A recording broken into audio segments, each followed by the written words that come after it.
Bueno, pues gracias a Dios que pudimos entrar a la transmisión. Natalia se la perdió otra vez, ya pronto va a salir, no salió al aire Natalia, ya para el otro domingo. ¿Quién sabe? Esas cosas que pasan, ¿no? Pero yo quiero compartirles algo para todos los que estamos aquí. A veces pensamos que podemos tomar decisiones y predecir el futuro de esas decisiones.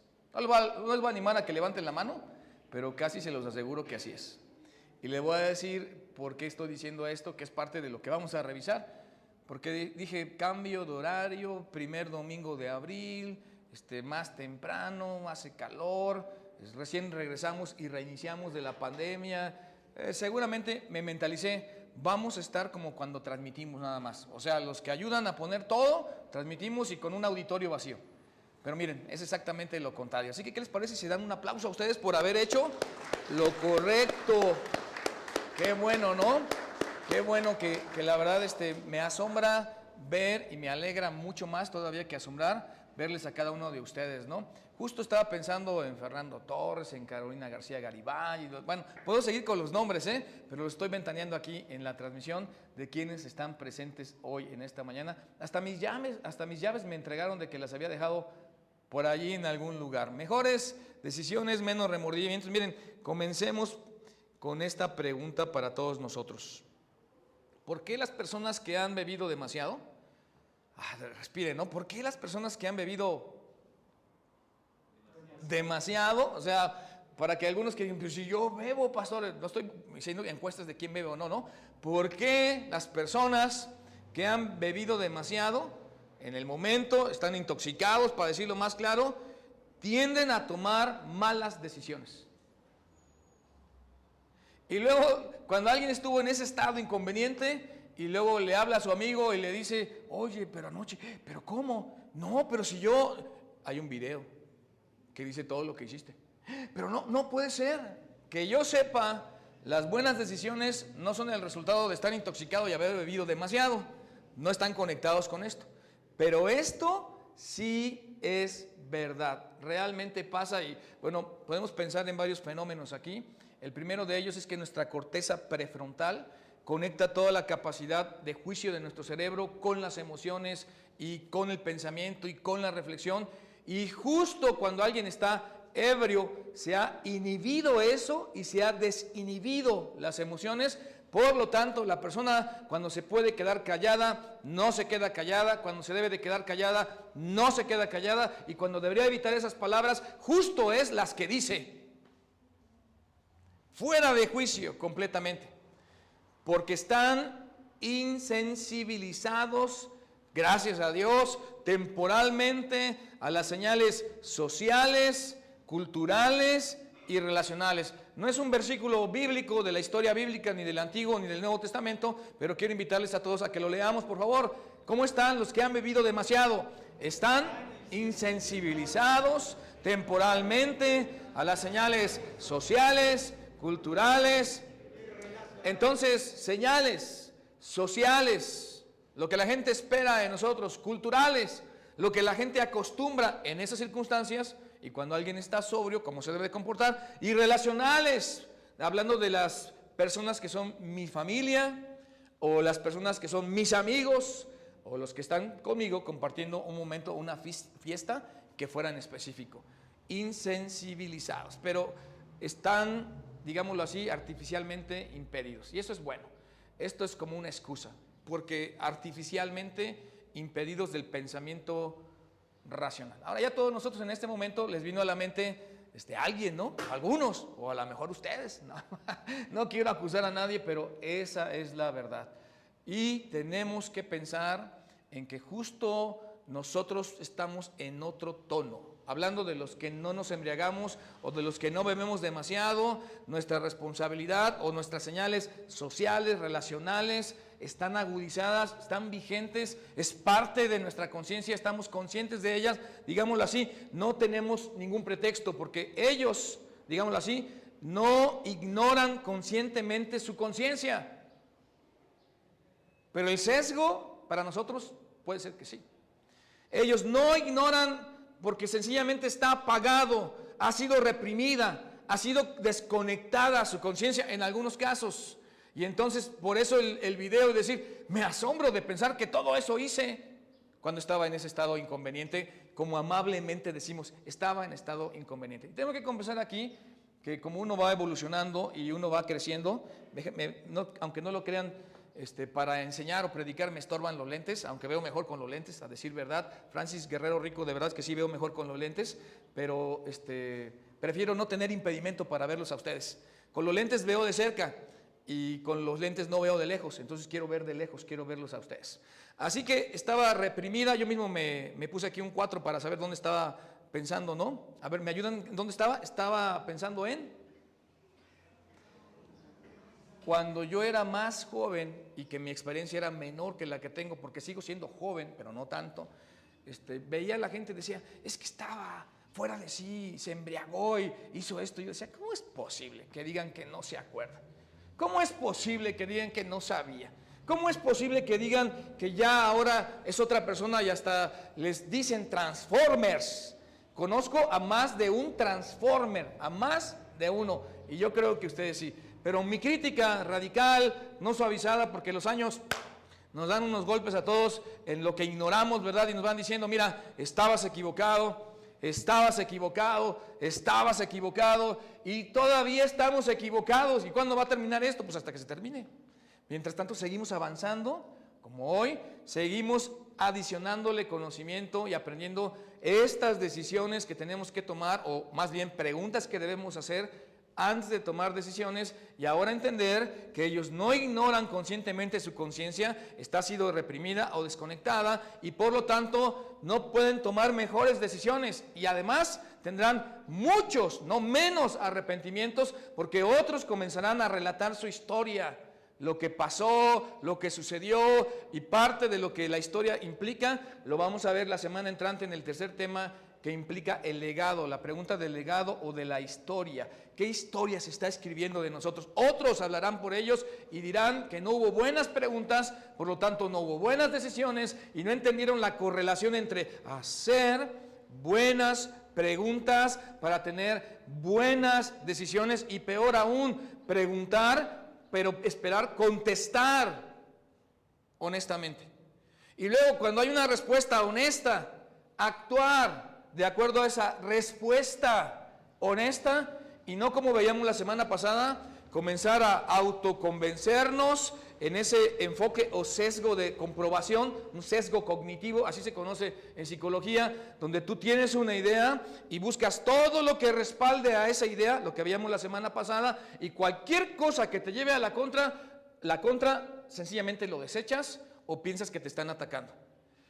Preguntar, contestar honestamente y actuar es parte del respiro y de las dos preguntas que hasta hoy estaremos viendo para podernos dar esa pausa y aclarar los pensamientos y tener mejores decisiones, porque no somos los únicos afectados por nuestras decisiones, y sin duda no somos los únicos afectados por nuestros remordimientos, lamentos, arrepentimientos o malos sentimientos. Nuestras decisiones no se toman en terreno neutral, y nuestras decisiones, lo que fue en privado algún momento, no permanecerán privadas, se harán públicas en algún momento de nuestra historia. ¿Y qué nos gustará decir acerca de las decisiones que tomamos? Por ejemplo, para los que no saben, el grupo del staff, cuando vino la pandemia y dadas las circunstancias de la orden gubernamental, que la prohibición era primero no reunirse, luego controlar los aforos, y etcétera, etcétera, nosotros decidimos obedecer.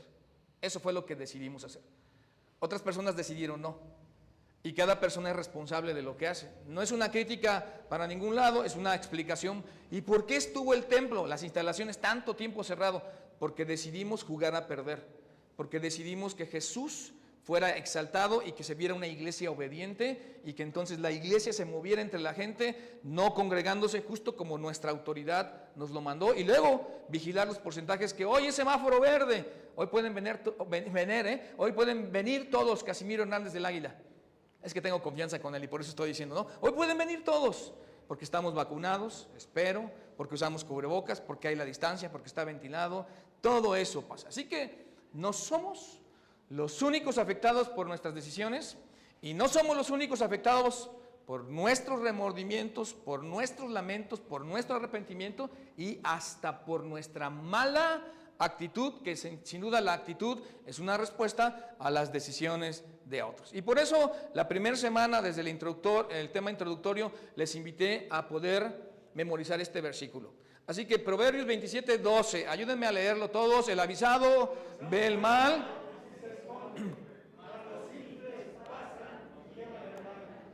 Y lo que queremos es que quede memorizado, porque todo lo que estamos estudiando ahorita va encaminado a que el prudente, el sensato, el sabio, la mujer inteligente, la mujer prudente, el hombre con cordura, la familia con pensamiento que es razonable lo que se está haciendo, ve el mal, pero lo ve de lejos, no lo deja que se aproxime y se esconde, es decir, toma la precaución pues de hacerse a un lado, como cuando ves un auto que se te viene encima y te quitas. ¿Se han quitado así cuando alguien se va a incrustar en tu parte trasera de tu auto?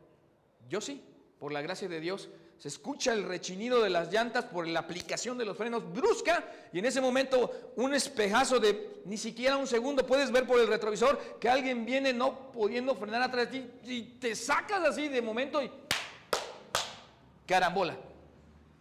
Híjole, yo no sé por qué, pero tengo imán para eso. 8 choques por alcance, 8. Así que dije, una novena ya no. Y dirán, es que no sabe manejar. Estacionado, parado, he estado cuando... Una de esas fue aquí, entrando la carretera de paga, de cuota, bajando el semáforo en el puente, donde va la carretera para San Miguel Allende, tecnológico y para acá, estando a un segundo de que se pusiera, ahí está mi esposa, sin exagerar, el siga. Siento un golpazo por atrás y dije, un torto nos embistió y se levantó una tolvanera. Gracias a Dios era una Jeep Liberty la que traíamos y por eso nos defendió más. Y dije, fue un torto, fue otra camioneta Jeep la que nos embistió. Por cierto, se llama Cintia, no es cierto, la que hizo eso, ¿verdad? Hasta el día de hoy mi espalda otra vez se sensibilizó de los daños que ya tenemos por eso. Y yo dije, no, una vez más estoy atento a eso. Que ese ejemplo trivial de la vida de su servidor pudiera ser la manera en la que estemos viendo de dónde viene el mal todo tiempo, cómo manejamos a la defensiva para evitar una catástrofe, un accidente. Más que manejar bien, te tienes que defender de los que mal, ¿no? Pero te tienes que defender de los que manejan mal y entonces se esconde. Pero aquí viene la parte sensible. Dura de todo esto, porque después de revisar todo esto y que alguien no le hiciera caso, es más o menos como dice aquí la segunda parte de este versículo: más los simples, los insensatos, los faltos de cordura, de inteligencia, de sentido común, de dominio propio, pasan, no se hacen a un lado, no se esconden y llevan el daño, sufren el daño. Así que no solo Dios, por supuesto que Dios, vamos a obviar, Dios quiere que estemos bien, pero también nosotros queremos que la gente esté bien, ¿no es cierto? Yo quiero que la gente esté bien y por eso estamos revisando esto, que podría ser un tema que digas muy sencillo, muy simple, no importa. La idea es que aunque podamos citar, por ejemplo, Juan 3:16, ¿pueden citar Juan 3:16 de memoria? Porque de tal manera amó Dios al mundo que ha dado a su Hijo unigénito para que todo aquel que en Él cree no se pierda, mas tenga... Y que lo podamos citar no quiere decir que la mayoría lo crea. No quiere decir eso, que sigamos a Jesús. Peor, no que lo crea, que sigamos a Jesús, que lo obedezca. No significa eso. Puede significar muchas cosas más. Así que la idea es que estas preguntas como esta, la pregunta de la integridad, ¿estoy siendo honesto conmigo mismo o estoy justificando en ese sesgo cognitivo que ya decía hace rato, que así se conoce en psicología, el sesgo cognitivo o el sesgo de confirmación? Cuando yo tengo una idea, me caso con ella y busco todo lo que lo confirme. No estoy interesado en saber la verdad, estoy interesado en que se refuerce mi punto y que desde ahí todo se dé o se suscite de ahí en adelante. Y cualquiera que vaya en contra de eso está equivocado, porque estoy cerrado a eso. Pero no es el único punto, sino que tenemos que agregarle una palabra que les confesaba que me fastidia. Es la palabra más amable que puedo decir en público y delante de los niños, porque hay juguetes preescolares aquí entre nosotros, ¿no? Me fastidia esa palabra, honestamente, me fastidia. ¿Por qué tenemos que decir realmente cristiano, realmente iglesia, realmente esposo, realmente esposa, realmente hijo, realmente oveja, realmente pastor, realmente vida espiritual? ¿Por qué realmente? Porque todo está falsificado. Y entonces hay personas que dicen que siguen a Jesús, pero no siguen a Jesús. Hay iglesias que decimos que somos iglesias, pero no somos iglesias. Me incluyo no porque crea que no lo somos, sino para no pensar que estoy tirando piedras a la gente, porque no es el objetivo. No quiero herir ninguna susceptibilidad, sino provocar la reflexión y provocar la atención de algo que tenemos que aterrizar y tenemos que conocer en nuestro corazón. ¿Estoy siendo realmente honesto conmigo mismo o me estoy convenciendo de otras cosas? Por eso hoy tenemos la pregunta de la conciencia todavía en negro, porque no sabemos cómo está la conciencia de nadie. Pensé que ahí se iban a reír, pero bueno, no se rieron, ¿verdad? No sabemos cómo está la conciencia, así que está en negro el asunto porque tenemos que dilucidar, discernir, aclarar, poner en claro a nosotros mismos de qué estilo de conciencia estoy yo capacitado o cómo está mi conciencia, aletargada, adormecida, avivada, sobria, o es de los que ha consumido algo que no tiene que ser alcohol para perder la cordura. A veces los pensamientos obsesivos y las malas conversaciones corrompen las buenas costumbres y nos llenamos del pensamiento de lo que estamos viendo o con quien nos estamos juntando y lo que estamos escuchando.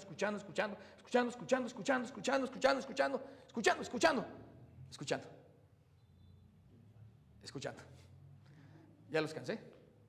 A veces así es, cuando alguien está inyectado por todo lo que su conciencia ha escuchado. Así que, volviendo a nuestro ejemplo del principio, ¿por qué las personas que han tomado demasiado, los ebrios, intoxicados, toman malas decisiones? Su conciencia está apagada o reprimida, pero nosotros, me ayudan a leer, nosotros somos culpables de elegir ignorar las señales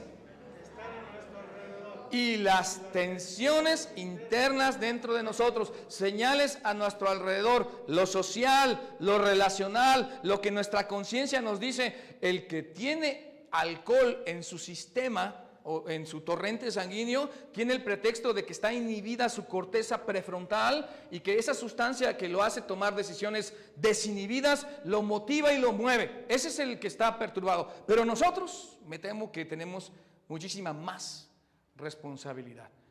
Ahora, les tengo buenas y malas noticias y puede que alguien esté en contra de lo que voy a decir, porque hay puntos de vista en lo que voy a decir. Hay quienes piensan que el promedio es a los 22 años, hay quienes piensan que es a los 30 años, el contexto de lo que voy a decir. La corteza prefrontal está completamente conectada con su demás hemisferios del cerebro a los 22 años en el caso de algunos. Y en otros hasta los 30 años. Bueno, mi caso es completamente diferente. No es cierto, ¿verdad? 22 años. Por eso, damas, un varón a los 22 años, cerciórate en qué está pensando. Revisa qué es lo que lo motiva. Por favor, ve cuáles son sus costumbres, porque a decir verdad, y no es para tirar piedras aquí, las damas nos llevan la delantera, que esa edad se puede reducir dramáticamente, donde el juicio ya llegó a las damas, pero no el caso de los caballeros. Y yo quiero pensar que son los 30, Josh McDowell junto conmigo piensa que a los 30, Andy Stanley piensa que a los 22 y está muy bien. Yo pienso que a los 30, porque Jesús, nuestro Señor, comenzó su ministerio a los 30 años, porque en el contexto judaico no era tomado en cuenta un varón si no cumplía 30 años, tenía voz y voto no a los 18, a los 30 años. Qué tremendo lo que estoy diciendo. Y quienes son expertos en conocer, los neurólogos serán, que conocen bien la materia gris y esta materia, nos podrían decir sus opiniones del tema que estoy diciendo. Pero lo que sí es verdad es que la corteza prefrontal es el lugar donde se toman las decisiones y nosotros a veces ahí ignoramos señales sociales, relacionales, emocionales y de toda índole y seguimos al frente y la atención que es interna, que nadie ve, que pudiera ser que todo mundo, y este es el problema, está de acuerdo y lo ve normal y yo soy el único que me siento mal y digo, ¿soy aquí un bicho raro yo? ¿Yo soy el único que está pensando así? Si es para bien, pues sigue siendo un bicho raro, porque normalmente la gente promedio no pone un alto para pensar e ignora las señales y sufre la tensión, es más, la hace a un lado. Así que la pregunta de la conciencia hoy y que estamos estudiando es esta. ¿Me ayudan a leerlo, por favor? Pregunta de la conciencia. Otra vez, por favor. Porque bueno, hay todo tipo de sentimientos y esto estamos hablando de una tensión, un no sé qué, una señal roja, que todo está bien, que puedes pensar que de momento sentías que la decisión era en firme, que es una decisión a lo mejor de término medio, no es tan trascendente, pero tú decías estoy bien, estoy contento. Como dice el cliché cristiano, hay paz en mi corazón. Esa es otra cosa muy distinta y podríamos, parece que me voy a contradecir por la tensión, pero el apóstol Pablo sabía lo que le esperaba en Listra, en Derbe, en Iconio, en la misma España o en Italia cuando fue a Roma, sabía, y aún así fue, y fue náufrago en alta mar y sufrió azotes y lo metieron a la cárcel y estuvo en el cepo con Silas. O sea que ese es un cliché cristiano de tengo paz en mi corazón. A veces el cambiar del entorno te libera de las presiones y es un engaño momentáneo. Así, ya estoy en la paz de Dios, ya no voy a la escuela, estoy en mi casa a las 11 de la mañana, me levanto y no hago nada. Y quitaste la presión de los exámenes y la inscripción y el tener responsabilidad en tu clase. Eso es todo lo que pasó. Quitaste responsabilidades y entonces ahora va a venir otro tipo de presión y vas a estar en otro tipo de problemas porque lo que cambiaste es el entorno, no la actitud. De eso no estamos hablando. Estamos hablando de una señal, de algo que parece emoción, pero que es más racional porque esa señal roja nos hace pensar, nos molesta, nos hace dudar, es decir, vienes dando la vida sin pensar, como cuando a alguien le pasan la bola en el soccer, hablando del fútbol, y todos se escuchan desde allá gritar, ¿cómo va? ¿Cómo va? ¿Cómo va? ¿Sí han escuchado eso o no? O sea que viene cayendo la bola y tú tienes que pegarle como puedas, ¿no? Y a veces sale un tiro chisporroteado, a veces sale un gol inusitado, y a veces de plano dicen, pues ¿dónde estaba la portería que la mandó hasta allá la bola, ¿no? Así andamos en la vida, viene esa luz roja, una señal roja, una bandera roja como el testigo en un tablero de un coche que se prende y que empieza a flashar. La forma de arreglar ese testigo no sería saca el foquito, fúndelo y ponlo, ya, se apagó. No, esa no es la manera de arreglar eso, porque el mal va a seguir detrás de eso. Nos hace esa señal roja, debería hacernos pensar, nos molesta, nos incomoda, nos hace dudar. ¿Y saben qué? Deberíamos dejar que nos incomode todo lo que nos debe de incomodar. ¿O no es cierto que en términos de compras y de ventas es así que un vendedor, cuando estás allí en el terreno de los terrenos que te están vendiendo, dicen abonos chiquititos durante 100 o 200 años? Y tú dices, pero está bien bonito y está bien ventilado. Pues sí, es el cerro, ¿cómo no va a estar ventilado? Asienta, aquí se respira el campo y aquí queremos vivir y no hay agua, no hay luz, no hay drenaje, no hay urbanización. Sí, pero hay que tener visión. Y dice el vendedor, sí, el Señor sí tiene visión. Y entonces la esposa o la mamá o quien sea le da un momento de señal de alerta. Porque estas personas no las debemos ignorar ni las debemos descartar. Pero como en ese momento nos están llevando la contra, y acuérdense del fenómeno del sesgo cognitivo de comprobación, o peor, otros como el de focalización que vamos a ver, que este sesgo de confirmación distorsiona la realidad con tal de que concuerde con mi verdad. Peligro de estos días, muchachos. Quiero que todo concuerde con mi verdad, y luego él quiere que todo concuerde con mi verdad, y luego ella quiere que todo concuerde con mi verdad. Y si yo no existiera, ¿cuál sería la verdad? La verdad, de cualquier manera, sí es absoluta. La verdad sí es absoluta. No está condicionada a que yo exista o no exista. Pero luego también tenemos el focalismo que nubla o exagera. Y es decir, cuando alguien está enamorado y está viendo aquí nada más. Y dice, ay, qué apuesto es. Mide 1.80, tiene ojos azules. Uy, wow, ojos azules. Además, está fortachón y ni siquiera hace ejercicio. Y luego acá al lado no trabaja, de este lado no estudia, de acá tiene mala reputación, tiene un historial largo de novias y además no tiene aspiraciones, ni hay una ruta en donde digas cuál es su proyecto de vida, pero ella está así, wow. Ese es no pensar. Es exactamente, el focalismo nubla, no exagera, es tan bueno, tiene la oportunidad de cambiar. Y luego se atreven a decir, mírate tú, papá. Ay, ya se puso peligroso, ¿verdad? ¿Cómo eras todo eso y saliste adelante, verdad? Ese es focalismo, nada más. La semana entrante vamos a hablar más de eso. Así que no es priorizar la emoción antes que la razón. No es priorizar la emoción antes que la razón. Algunos dicen que sí, pero así es. En el proceso de la toma de decisiones, no estamos hablando que prioricemos emoción, hablando de la tensión, hablando de la incomodidad, hablando de esto que nos molesta. No estamos priorizando eso. Es una señal, es un testigo, es un foco rojo de lo que está detrás, cuando realmente lo que se está provocando es pausa, que yo me detenga. Cuando siento esa incomodidad, tenemos más posibilidades de tomar buenas decisiones cuando hacemos pausa. Por eso cuando te vas de ese lugar de los terrenos donde lo están vendiendo y llegas a tu casa y dices, sí, se respira el campo porque está fuera de la ciudad, a 20 minutos del círculo de la mancha geográfica de esta ciudad, de la mancha urbana, 20 minutos, no hay agua, ya lo estás viendo con otra perspectiva, no hay luz, no hay drenaje, sí, abonos chiquititos, pero durante 200 años lo van a terminar de pagar mis bisnietos, no es una ganga. Ya se fue la emoción, estás haciendo una pausa, le estás quitando el sesgo cognitivo, la cuestión del focalismo, hablando de la filosofía, y estás tratando de escuchar a la gente que está a tu alrededor. Tu mamá, que no sabe nada de bienes raíces, te dijo, no compres allí, hijo. Tu amigo que va contigo a la misma par, o sea, que son coiguales o coterráneos o prójimos, y dice, ¿qué experiencia puede tener este que es igual que yo, que me acompaña en la prepa para saber si debo o no comprar un terreno? O alguien más que es un donado y diga, yo le recomiendo que usted no compre ahí, señor o señora. ¿Y este quién es o quién le da autoridad para hablar en mi vida? ¿De qué? Yo debo escuchar. Yo debo dar pausa. Y más si es tu mamá. Aquí me deberían aplaudir todas las mamás, ¿eh? Pero yo creo que si no. Si es tu mamá, sí, apláudeme por favor, ¿eh? Deberías hacerle caso a tu mamá y decir, sí, mamá. Y hacer caso porque tu mamá, claro que también tu papá, no quiere que te vaya mal. No quiere el mal para tu vida. Y dicen, hija, espérate. Hijo, espérate, hijo, vive tu momento, hijo, llévatela despacio, hijo, cambia tus modales, no te quiero estropear tu proyecto de vida, estoy de acuerdo con todo lo que has dicho, excepto que es ilegal lo que acabas de decir. Así que, por favor, hijo, regresa donde debes de estar y ten un poquito de conciencia. Y tu amigo, pues, ¿qué se cree este cuate? Ya se siente más que yo, porque siempre no ha reprobado ninguna materia y ahí va, ¿no? Y si somos los amigos de los adultos, es envidia. Es competencia, me quiere ganar, seguramente ya tiene pensado y quiere que no compre el terreno para comprarlo él. O alguien desconocido, ¿no? Pues le quiere vender a los suyos.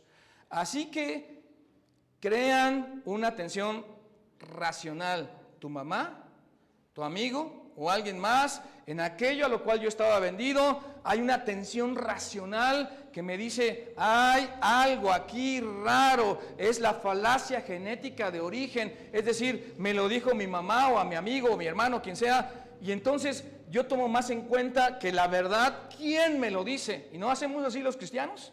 ¿Pero quién me lo está diciendo? ¿Y quién es este? El asunto aquí no es que si alguien te dice algo digno de pensar, ¿qué importa quién te lo diga? Hay que pensarlo. Tómate el tiempo.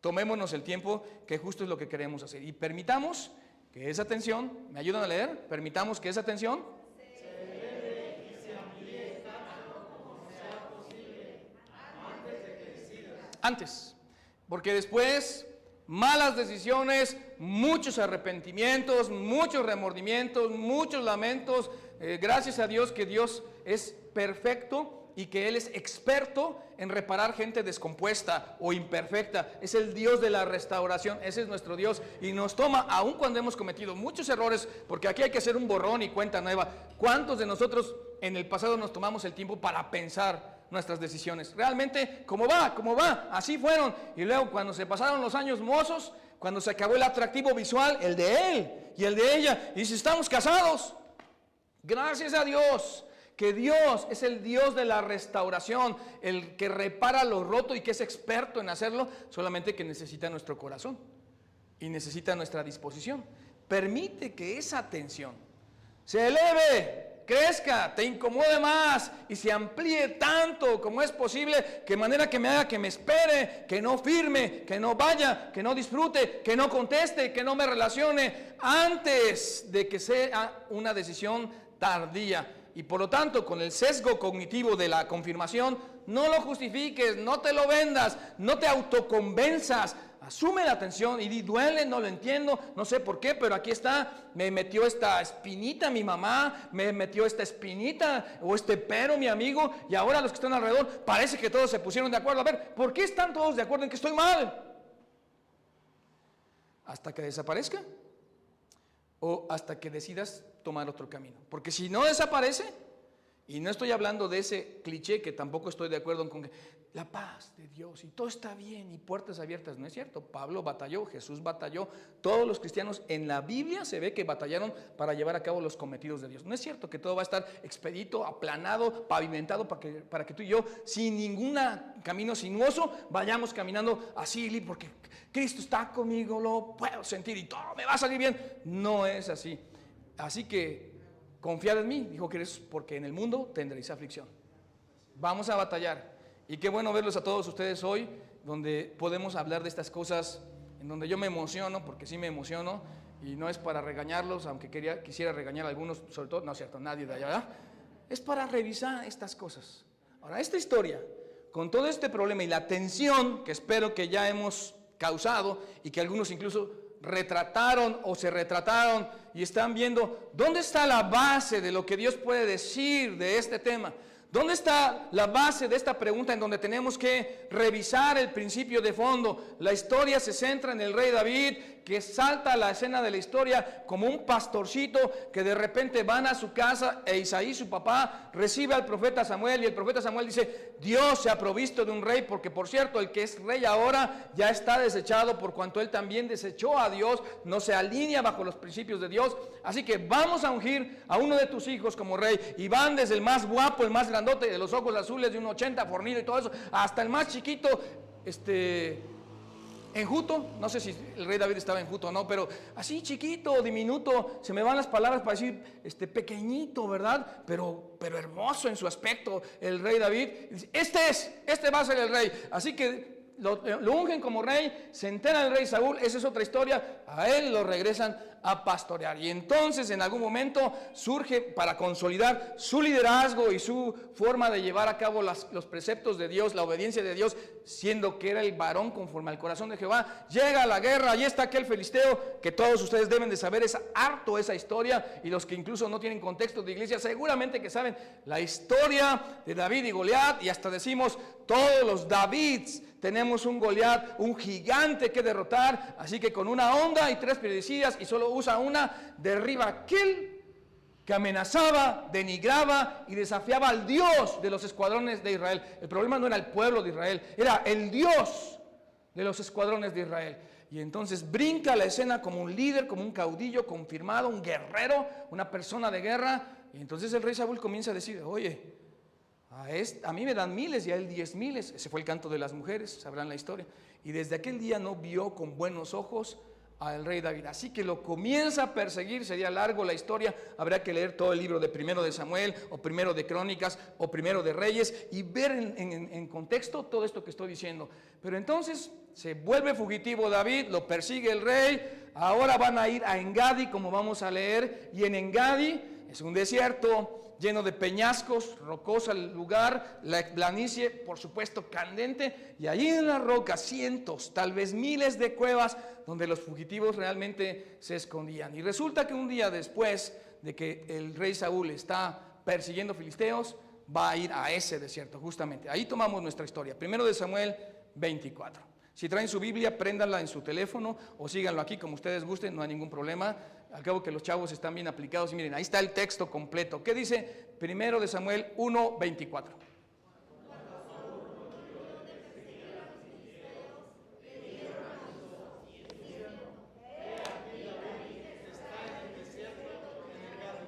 Lo dije al revés, ¿verdad? Primero de Samuel 24, el versículo es el 1. Viene persiguiendo a los filisteos y ahora sabe que está David en Gadi, lo odia, lo envidia, no lo puede ver, está perturbado, es un rey soberbio, loco, realmente es un rey loco. Estúdienlo allí en 1 de Samuel 14, es un rey loco y dice, ¿dónde está David? Así que al desierto, a Engadi, y entonces toma Saúl 3,000 hombres, que no es sencillo juntar 3,000 hombres, un ejército de aquellos días de 3,000 hombres escogidos de todo Israel. ¿Saben por qué 3,000? Porque le tenía miedo realmente a David.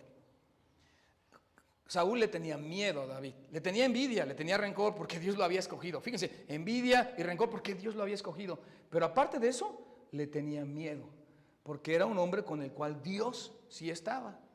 Fue en busca de David y sus hombres por las cumbres de los peñascos, de las cabras monteses, ya les di el contexto, y cuando llegó a un redil de ovejas en el camino donde había una cueva de tantas que había, entró Saúl en ella para cubrir sus pies. ¿Y eso qué es de cubrir sus pies? Ahorita lo decimos. Y David y sus hombres estaban sentados en los rincones de la cueva. Así que ha entrado usted de repente de un día soleado ahora de abril a su casa, y aunque no está tan oscura y no ve absolutamente nada, es exactamente el escenario.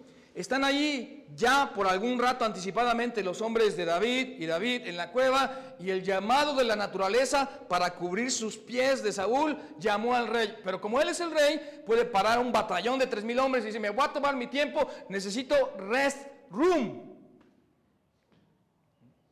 ¿Y eso qué es? Pues el rest room, alivio, descanso, cubrir sus pies, el llamado de la naturaleza.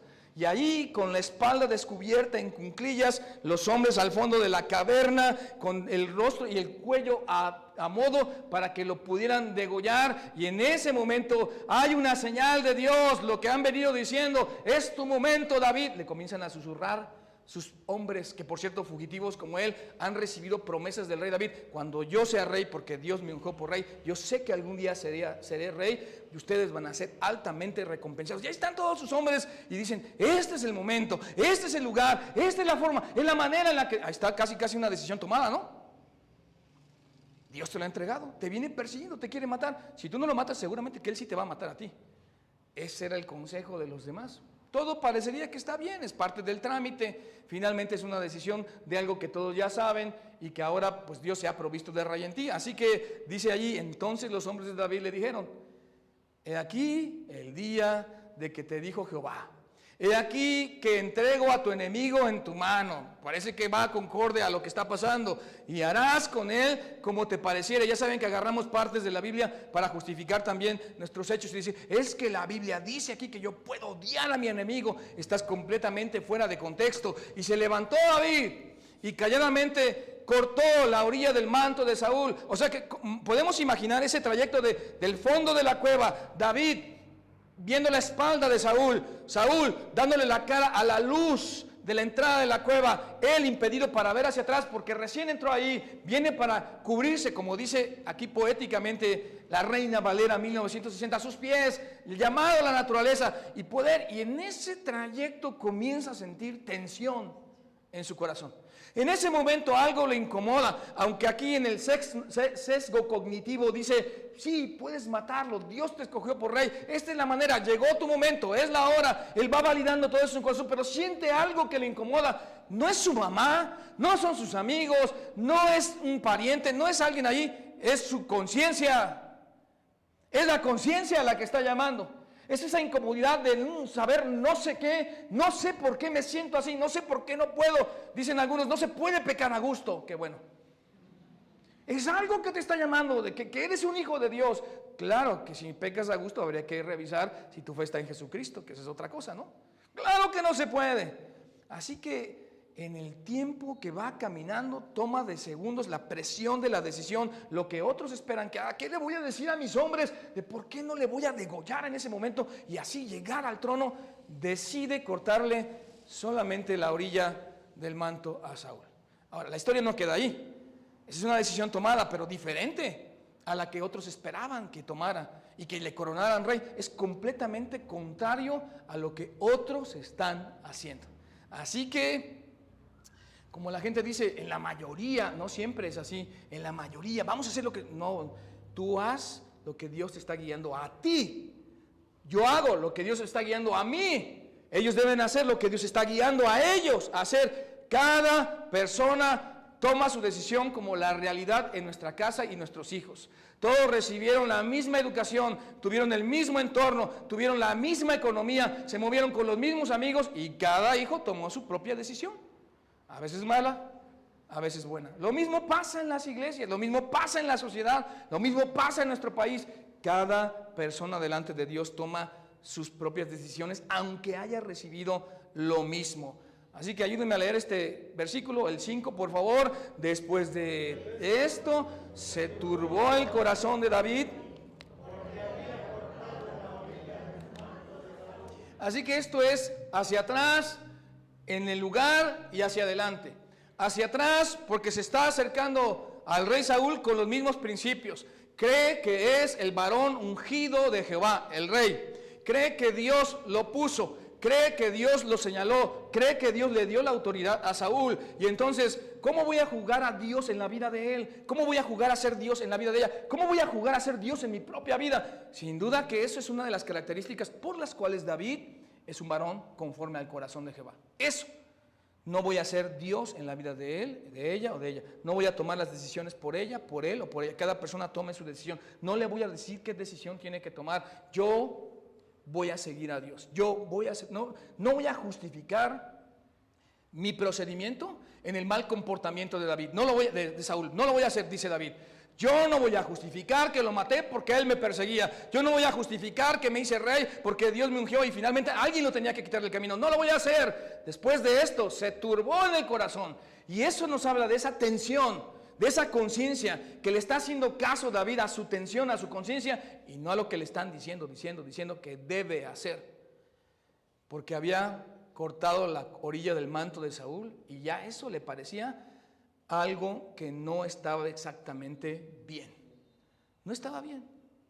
Y por eso cortó solo la orilla del manto real para después que prestó atención a esta tensión, para después que se detuvo él mismo de cortar la garganta y solo cortar el manto, para después poder tener una claridad de pensamiento y decir, no es correcto, porque ¿cuál es la historia del rey David? Seré el hombre que mató al rey. De eso se va a hablar la semana entrante más, de la historia que estamos escribiendo. Seré el hombre que fue el mentiroso de por vida, o seré el hombre que fue el adúltero de por vida, o seré el hombre que fue el ladrón, la mujer que fue la ladrona de por vida. Seré el cobarde, seré el traidor, seré el que dirá a la gente, a ver, abuelito, cuéntanos cómo llegaste a ser rey de Israel. Pues fíjense que una vez entró a la cueva el rey Saúl y estaba de espaldas y le corté la garganta. ¿Eso hiciste, abuelito? ¿Es una historia que te gusta? Como cuando tienes que explicar a los tuyos ¿por qué hiciste lo que hiciste? Seré el hombre que mató al rey y por lo tanto dijo a sus hombres, Jehová me guarde de hacer, eso lo detuvo, fue la tensión que le dijo, no hagas eso, David, me guarde Dios de tal cosa contra mi Señor, porque aunque es un rey desechado, aunque es un mal rey, aunque es un loco rey, es mi Señor, es mi autoridad, el ungido de Jehová. Dios me guarde que yo extienda mi mano contra él porque es el ungido de Jehová. Y así, este es el mismo principio que va a detener a sus propios hombres, que la tensión que David está sintiendo, que la decisión buena que David está tomando, la va a transferir a sus propios hombres. Esa es autoridad moral. Si tú llegas tarde, no puedes decir que llegue temprano la gente. Si tú olvidas las cosas, no puedes decir que la gente haga listas. Si tú no cumples, no puedes pedir que los otros lleguen a tiempo. No puedes pedirlo. Así reprimió David a sus hombres con palabras. Ya no los amenazó, ya no hizo coerción y no les permitió que se levantasen contra Saúl, porque sin duda cuando dijo, pero ¿cómo nada más el manto? Si quieres yo le corto. Ahí estaba alguno de los valientes de David, de los 300 valientes de David. Yo lo hago. No es que no pueda. No es que no quiera.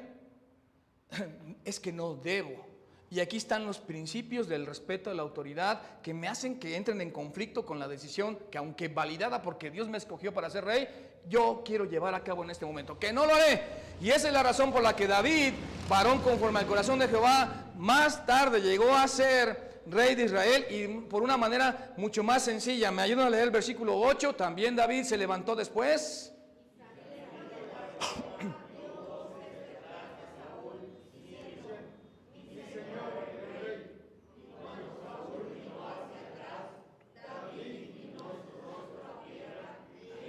Así que imagínense la escena, ¿verdad? David sale, ya se retiró Saúl con sus tropas, 3,000, sale allí en la cordillera, sale de la cueva y tiene en la mano derecha un pedazo de la capa real del rey y le hace, Saúl, y luego Saúl dice, ¿no es esto la voz del hijo de Isaí? David voltea y ve al otro diciendo, tuve la oportunidad de matarte, tuve la oportunidad de pagarte con la misma moneda con la que tú pagas, tuve la oportunidad de vengar a mis enemigos y no lo hice. Queda humillado el rey Saúl, pero no por la estrategia de guerra del rey de David, que en ese momento todavía no era rey, sino por la humildad de David de decir, yo no te voy a hacer mal.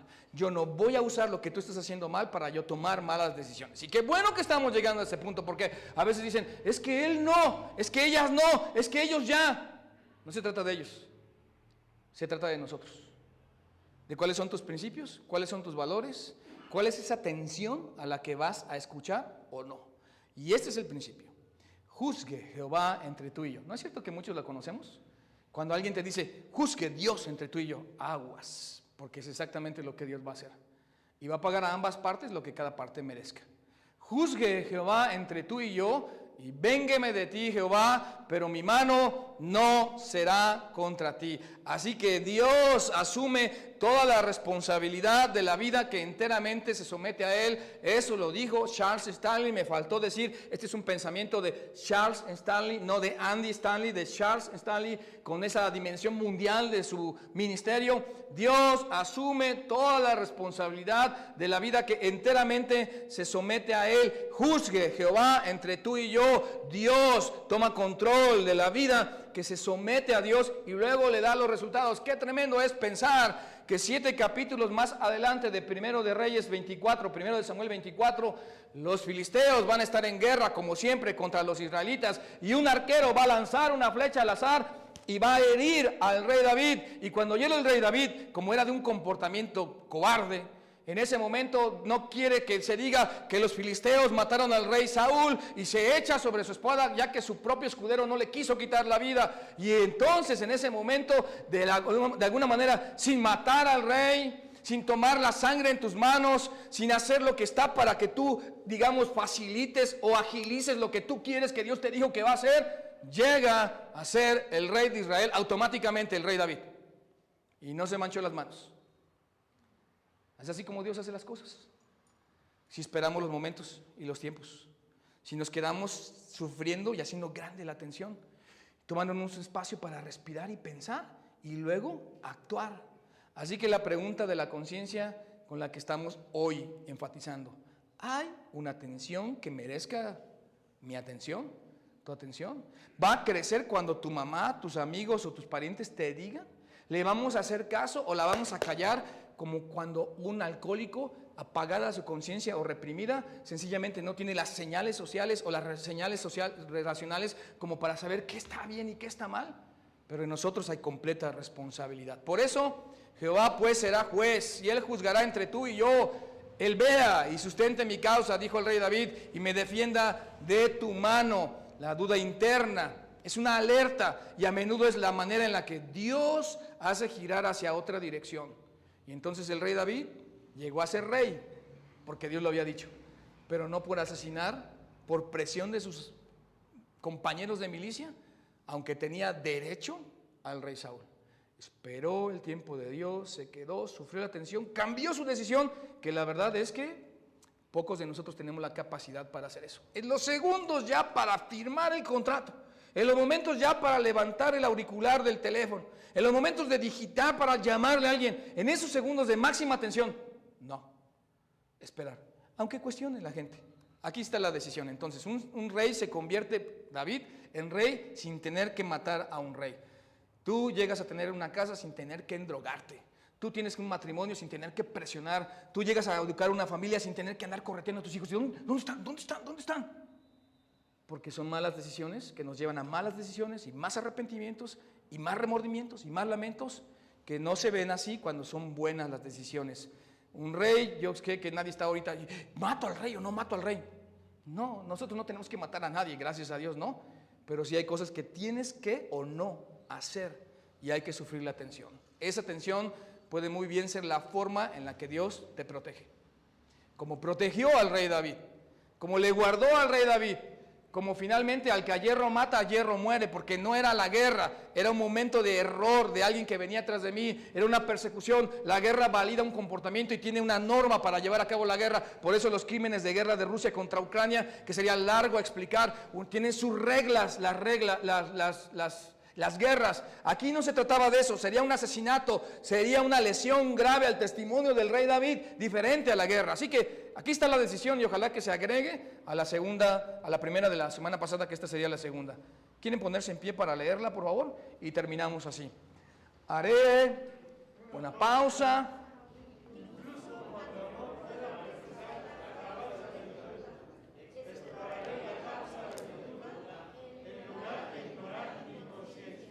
Otra vez. Haré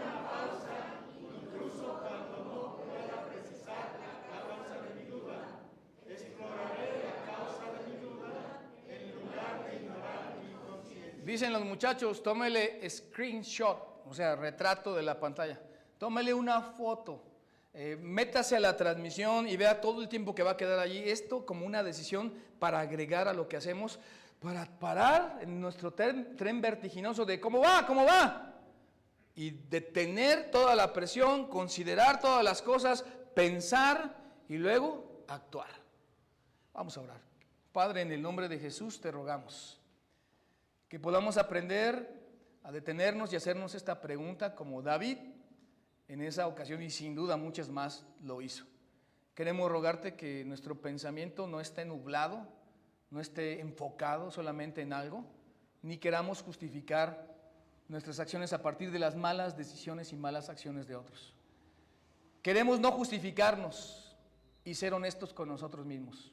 Y además queremos explorar y meditar por qué sentimos antes de tomar decisiones esa incomodidad, ese problema, ese malestar, esa tensión, antes de que sea demasiado tarde para nosotros.